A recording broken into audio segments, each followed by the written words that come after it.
Манай улс 10 гаруй оронтой дипломат харилцаа тогтоохыг зөвхөн нэг өдрийн дотор шийдэж эхлэв. Бас газар өмчлөлийг 5 жилээр сунгасан 2013 оны төсвийг хэлэлцлээ. Өчигдөр 31%, харин өнөөдөр энэ тооны хуулийн төсөл хэлэлцсэн. Их шуурган туугдсан хургашгил асуудлыг шуурганы хурдаар шийдэж байна. Гишүүд хэрхэн хүний өмнөөс коноптарч чаддгийг одоо үзүүлье.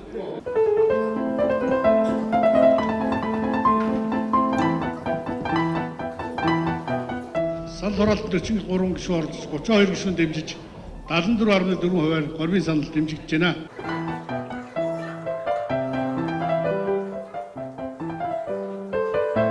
Санал хураалтанд 43 гишүүн оролцож 34 гишүүн дэмжиж 79.1% саналаар санал дэмжигдэж байна.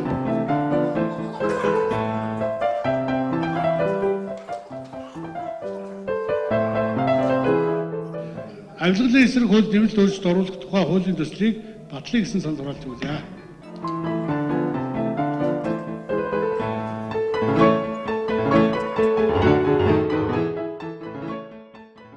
Тав дахь удаагийн сонгуулиар гарч ирсэн их хурал сүүлийн чуулганы дуусах шатанд орж байгаа.